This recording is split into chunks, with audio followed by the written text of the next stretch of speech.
నమస్తే. ఇన్నాళ్ళు నన్ను సపోర్ట్ చేస్తూ, ఎంకరేజ్ చేస్తూ మీ ప్రేమని నాకు అందిస్తున్న ప్రతి ఒక్కరికి కృతజ్ఞతలు. అలాగే ఈ వీడియో కూడా ఖచ్చితంగా మీకు ఉపయోగపడుతుంది. లైక్, షేర్ అండ్ సబ్స్క్రైబ్ చేసి మీ సపోర్ట్‌ని నాకు అందించండి. అలాగే ఈ వీడియో పట్ల మీకున్న అభిప్రాయాన్ని కామెంట్ సెక్షన్‌లో కామెంట్ చేసి తెలియజేయండి. ఇప్పుడు వీడియోని చూద్దాం. అందరికీ నమస్కారం. Welcome to our channel. నేను పద్మిని. ముందుగా ప్రేక్షకులకి శ్రీ క్రోధి నామ సంవత్సర ఉగాది శుభాకాంక్షలు. ఉగాది అంటే ఖచ్చితంగా ఉగాది నుంచి మళ్ళీ వచ్చే ఉగాది వరకు మన రాశి ఎలా ఉంది, అది ఇచ్చేటటువంటి ఫలితాలు ఎలా ఉన్నాయి అనేది ఖచ్చితంగా చూసుకుంటాము. పంచాంగ శ్రవణం ఖచ్చితంగా ఉగాది నాడు చేస్తాము. అయితే ఈ సంవత్సరం కాలం పాటు కూడా ఈ క్రోధి నామ సంవత్సరం ద్వాదశ రాశులకి ఎలాంటి ఫలితాలను ఇవ్వబోతోందో మనకు తెలియచేయడానికి మనతో పాటు సిద్ధంగా ఉన్నారు వైదిక ఆస్ట్రాలజర్ అవినాష్ దాస్ గారు. మాట్లాడదాం. అవినాష్ గారు నమస్తే అండి. నమస్తే అండి. ఓం నమ శివాయ. ఓం నమో వెంకటేశాయ. ముందుగా మీకు ఉగాది శుభాకాంక్షలు. థ్యాంక్ యూ అండి. Thank you so much. Right. ఏంటి మీరు డిఫరెంట్ గా వేశారు ఇది? ఇది నార్త్ స్టైల్ అండి. కొంచెం మన ప్రేక్షకులు ఈజీగా అర్థం అవడానికి ఏ కన్ఫ్యూజన్ లేకుండా. రైట్. నార్త్ లో ఇలా వేస్తారు, మీరు ఈ స్టైల్లోనే చూస్తారా? అవునండి, ఈ స్టైల్లో చూస్తాను, సౌత్ లో చూస్తాను, నాకు అన్ని అర్థమవుతాయండి. ఇది ప్రేక్షకులు కొంచెం ఈజీగా అర్థమవుతుంది. లగ్నం మారదు, ఎప్పుడు లగ్నం ఓన్లీ ఇది ఈ ఇంట్లో పైన ఇల్లు అయితే ఉందో అదే లగ్నం. సో ఈజీగా అర్థమవుతుంది. సో ఈ క్రోధి నామ సంవత్సరం ఎలా ఉండబోతోంది, దేశకాలమాన పరిస్థితులు ఎలా ఉండబోతున్నాయి, ఎవరి చేత పాలింపబడుతున్నాం ఈ సంవత్సరం ఇత్యాది విషయాలు, అలాగే ద్వాదశ రాశి ఫలాలు కూడా మీ ద్వారా. ఈ సంవత్సరం ఎలా ఉండబోతుంది ముందు అది చెప్తానండి. ఈ సంవత్సరం రాజు అధిపతి కుజుడు కుజుడు చేత పాలించబడతాడు. కాబట్టి కుజుడు చేత రీఫార్మ్స్ ఉంటాయి. అది కాకుండా మన భారతదేశానికి ఈసారి ఏప్రిల్ 25న కుజ దశ మొదలవుతుంది. కాబట్టి కుజ దశ ఇంప్లికేషన్స్ ఉంటాయి. కుజ దశ ఇంప్లికేషన్స్ ఏంటంటే, ఫస్ట్ రియల్ ఎస్టేట్లో రెగ్యులేషన్ జరుగుతుంది. ఇప్పుడు దాకా మనం చూసాము, అడ్వాన్స్ ఇస్తాము, తర్వాత మన చేతికి ఫ్లాట్ రాదు.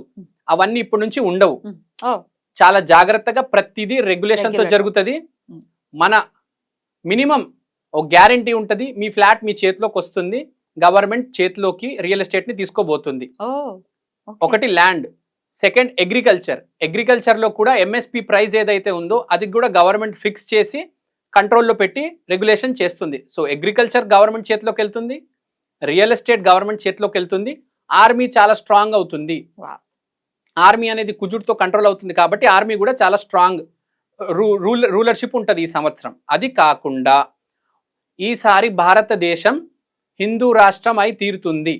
ఇది కంపల్సరీ, దీన్ని ఎవరు ఆపలేరు. భారతదేశం హిందూ రాష్ట్రం అవ్వటం ఏమిటి?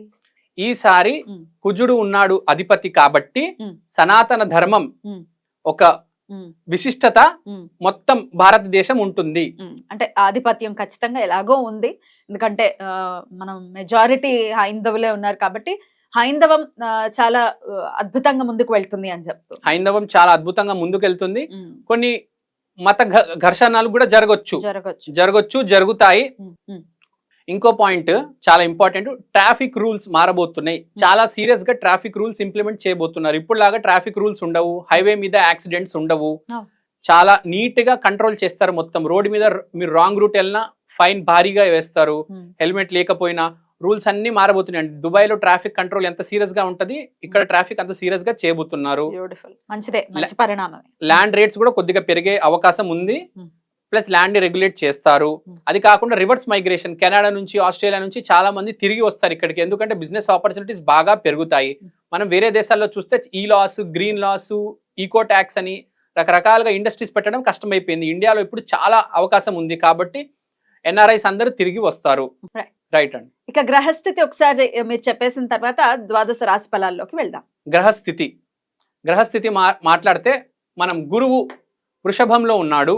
అంటే కృతిక తర్వాత రోహిణి, తర్వాత మృగశిర, తర్వాత ఆరద్ర అలా పయనం చేస్తాడు. తర్వాత మనం తీసుకుంటే రాహు ఉత్తర భాద్రపదలోనే ఉంటాడు. శని పూర్వ భాద్రపదలో ఉంటాడు. కేతు గ్రహము హస్త నక్షత్రంలో ఉంది. ప్రెసెంట్ గురువు అయితే కృతికాలో ఉంది. మీకు ఆర్డర్ చెప్పాను, ఇది ఉత్తర భాద్రపద, ఇది పూర్వ భాద్రపద, ఇలా చెప్పాను. కానీ ప్రజలకు అర్థం అవ్వాలంటే ఫస్ట్ మీకు ఎక్స్ప్లెనేషన్ ఇస్తాను నేను. శాటర్న్ అంటే శని పూర్వ భాద్రపదలో ఉంది. పూర్వ భాద్రపద అంటే ఇప్పుడు దాకా ఏం జరిగింది, ముందు ఏమి జరగబోతుంది, అంటే పాస్ట్ లో ఏం తప్పులు చేశాము, ఇప్పుడు ఎలా సరిదిద్దుకుంటాము, ఈ తప్పులు సరిదిద్దుకొని మనం ముందుకెళ్ళి ఎలా డబ్బులు సంపాదిస్తాము. అంటే ప్రతి మనిషి ఈ సంవత్సరం డబ్బులు సంపాదించడం మనం ఇంకోటి మన పాస్ట్ లో ఏం చేసాము, ఫ్యూచర్ లో ఏం చేయబోతున్నాము అని ఒక ప్లానింగ్ వేసుకొని మెటీరియల్ గా వెళ్తాడు. ఈసారి మనిషి కొంచెం మెటీరియల్ గా ఉంటాడు ఈ సంవత్సరం బికాస్ ఆఫ్ సాటర్న్ ఇన్ పూర్వ భాద్రపద. తర్వాత రాహు ఉత్తర భాద్రపద. ఉత్తర భాద్రపద అంటే ఏంటి, మెటీరియల్ నుంచి స్పిరిచువల్ లోకి వెళ్ళడం. అరే ఇంత కష్టపడి నేను సంపాదించాను, ఎందుకు సంపాదించాను ఇదంతా, మా ఫ్యామిలీ మా పిల్లలు ఇదంతా ఓకే, కానీ నిజంగా నేను కష్టపడింది ఇంత, డస్ ఇట్ డిజర్వ్ దట్? నాకు కావాల్సింది ఏంటి, ఆ స్పిరిచువల్ లైఫ్, హ్యాపీగా ఉండడము, కూల్గా ఉండడము.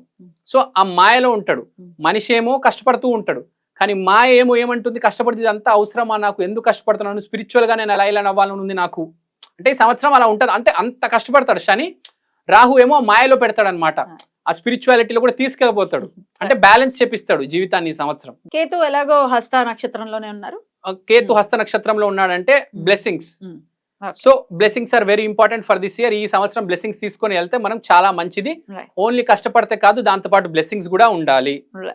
సో గురువు కృతిక నుంచి రోహిణి నుంచి మనం మృగశిర, తర్వాత ఆరద్ర. సో అలా ట్రావెల్ అవుతూ వెళ్తాడు. మీకు కృతిక గురించి స్టార్ ఆఫ్ ఫైర్, రోహిణి అంటే హ్యాపీనెస్. సో గురువు అనేది షిఫ్ట్ అవుతూ ఉంటది. సో ఒక్కొక్క నక్షత్రం వెళ్తూ కొద్దీ బేసిక్గా ఈ కృతిక, రోహిణి, మృగశిర, ఆరద్ర ఇది ఒక ఆర్డర్. బేసిక్ గా రోహిణికి వెళ్తున్నప్పుడు చాలా హ్యాపీగా ఫీల్ అవుతాడు, కొంచెం కంటెంట్ గా ఉంటాడు. మిగతా అన్ని మీకు తెలిసిన, ఇంకా మనం కష్టపడుతున్నాం కాబట్టి అది సపోర్ట్ చేస్తూ ఉంటది మనకు, కృతిక గాని, మృగశిర గాని, ఆరద్ర గాని. రైట్, ఇది గ్రహస్థితి. ఇప్పుడు ద్వాదశ రాశి ఫలాలు చూద్దామండి. అవినాష్ గారు, క్రోధినామ సంవత్సరం సింహరాశి వారికి ఎలా ఉండబోతుందండి? క్రోధినామ సంవత్సరం సింహరాశి వాళ్ళు ఆదాయం 2, వ్యయం 14, కాబట్టి కొంచెం ఖర్చు ఎక్కువ ఉంటది. 2 రూపాయలు ఖర్చు పెట్టే చోట 14 రూపాయలు ఖర్చు పెట్టాల్సి వస్తుంది. కేతువు 2వ ఇంట్లో ఉన్నాడు, రాహు 8వ ఇంట్లో ఉన్నాడు, గురువు గారు 10వ ఇంట్లో ఉన్నారు, శని 7వ ఇంట్లో ఉన్నారు. సో ఇప్పుడు కేతు 2వ ఇంట్లో ఉండడం వల్ల మాటతో వచ్చిన దోషాలు ఏవైతే ఉన్నాయో మంత్ర జపం చేయడం వల్ల తొలగిపోతాయి. వాగ్దేవికి పూజించండి. వాగ్దేవిని పూజించడం వల్ల మాటతో వచ్చిన దోషాలన్నీ తొలగిపోతాయి, చాలా మంచిది. సో ఫ్యామిలీ రెస్పాన్సిబిలిటీ అనేది అతని మీద వస్తుంది, అతను తీసుకుంటారు, సక్సెస్ఫుల్ గా దాన్ని డీల్ చేస్తారు. ఫ్యామిలీ రెస్పాన్సిబిలిటీ అంతా, ఫైనాన్షియల్ మ్యాటర్స్ అవన్నీ అతనే చూసుకుంటారు. ఫ్యామిలీని చాలా హార్మోనియస్ గా మంచి కండిషన్ లో పెడతారు. నెక్స్ట్ ఇప్పుడు మనం మాట్లాడుకుంటే గురువు 10వ ఇంట్లో ఉన్నారు. గురువు 10వ ఇంట్లో నుంచి 4వ ఇల్లుని చూస్తున్నారు. శని గారు కూడా అతని దృష్టి 4వ ఇంట్లో వేస్తున్నారు. కాబట్టి 4వ ఇల్లు చాలా ఇంపార్టెంట్ ఈసారి ఈ రాశి వాళ్ళకి. 4వ ఇల్లు అంటే ఇల్లు, గృహం ప్లస్ వెహికల్. సో ఇల్లు కొనే మంచి అవకాశం ఉంది. వెహికల్స్ కూడా కొనే మంచి అవకాశం ఉంది. 4th హౌస్ మదర్ కూడా చాలా హార్మోనియస్ గా హ్యాపీగా ఉంటారు. So family matters, family responsibilities తీసుకొని దానివల్ల వాళ్ళ మదర్ చాలా హ్యాపీగా ఉంటారు. వాళ్ళ మదర్కి చాలా మంచి సంవత్సరం. వాళ్ళు మంచి కొత్త ఇల్లు కొనే అవకాశం ఉంది. మంచి ఇల్లు కొంటారు, అది చాలా బాగా కలిసి వస్తుంది వాళ్ళకి, తరతరాలు కలిసి వచ్చే ఇల్లు అది. సో వెహికల్స్ కూడా కొంటారు ఈసారి వాళ్ళు. ఒక రకంగా చెప్పాలంటే ఈ రాశి వారికి, సింహరాశి వాళ్ళకి చాలా అదృష్ట సంవత్సరం ఇది. ఎందుకంటే ఇల్లు వస్తుంది, వాహనం వస్తుంది. ఇల్లు యోగం, వాహన యోగం ఎవరికి పడితే వాళ్ళకి రాదు. ఈసారి సింహరాశికి వచ్చింది, చాలా మంచి యోగము. అలా కాకుండా వీళ్ళ వాకు కూడా చాలా స్పిరిచువల్గా ఉంటుంది. కేతువు 2వ ఇంట్లో కూర్చోవడం వల్ల వాకు కూడా చాలా పాజిటివ్గా 10 మందికి నచ్చుతుంది, 10 మంది లైక్ చేస్తారు అతన్ని. ఈసారి సింహరాశి వాళ్ళ మాట వల్ల 10 మంది వాళ్ళకి అట్రాక్ట్ అయ్యి వాళ్ళ ఫాలోవర్స్ అవుతారు. దానివల్ల వాళ్ళకి పేరు వస్తుంది. వీళ్ళ ప్రవచనాలు కూడా చెప్పొచ్చు. స్పిరిచువల్ ఫీల్డ్ లో ఉంటే బాగా కలిసి వస్తుంది. ప్రీచింగ్స్ కూడా బాగుంటాయి. వీళ్ళ మాటలే ప్రీచింగ్స్ లాగా ఉంటాయి ఈ సంవత్సరం. ఎందుకంటే నాలిక మీద కేతువు వచ్చాడు కాబట్టి చాలా పాజిటివ్ గా, చాలా స్పిరిచువల్ గా ఉంటారు. సో శని భగవానుడు 7వ ఇంట్లో ఉండడం వల్ల బిజినెస్ అనేది ఆర్గనైజ్ అవుతుంది. శని అనేది డిసిప్లిన్, ఆర్డర్, బౌండరీ. కాబట్టి వీళ్ళ బిజినెస్ అనేది ఒక ఆర్డర్ వస్తుంది.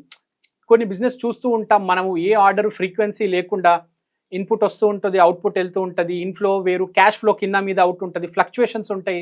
సేవింగ్స్ అకౌంట్, కరెంట్ అకౌంట్ చాలా గజిబిజిగా ఉంటుంది. అలా కాకుండా చాలా ప్రాపర్ గా, ఆర్డర్ గా బిజినెస్ అనేది ఫామ్ అవుతుంది. హైయర్కి ఏదైతే ఉందో వీళ్ళు బిజినెస్లో అంత లోవర్ స్టేజ్ నుంచి అప్పర్ స్టేజ్ దాకా మొత్తం వీళ్ళు ఎంప్లాయీస్ హైర్ చేసుకొని ఎంప్లాయీస్కి వాళ్ళ డ్యూటీ ఇచ్చి బిజినెస్ని ఆర్డర్లో పెట్టి వీళ్ళు లేకపోయినా కూడా వీళ్ళు బిజినెస్ నడిచేటట్టు వీళ్ళకి మంచి వర్కర్స్ దొరుకుతారు ఈ సంవత్సరం. బ్యూటిఫుల్ వర్కర్స్, చాలా మంచి వాళ్ళు, హానెస్టీతో పనిచేసే వాళ్ళు. మనం చాలా మంది చూస్తుంటాం బయట ఇప్పుడు సొసైటీలో చాలా మంది వర్కర్స్ షాప్స్ లో పనిచేసే వాళ్ళకి హానెస్టీ ఉండదు, చాలా కరప్షన్ చేస్తారు, మొత్తం ప్రాఫిట్ చూపించరు, బ్యాలెన్స్ షీట్ తేడా వస్తుంది. అలా కాకుండా మంచి వర్కర్స్ దొరుకుతారు, బిజినెస్ బాగా నడుస్తుంది, చాలా హానెస్టీగా మంచి ప్రాఫిట్స్ వస్తాయి వీళ్ళకి ఈ సంవత్సరం. అష్టమ రాహు ఎట్లాంటి ఇంపాక్ట్? అష్టమ రాహు ఇంపాక్ట్ చెప్తే hidden secrets plus life force.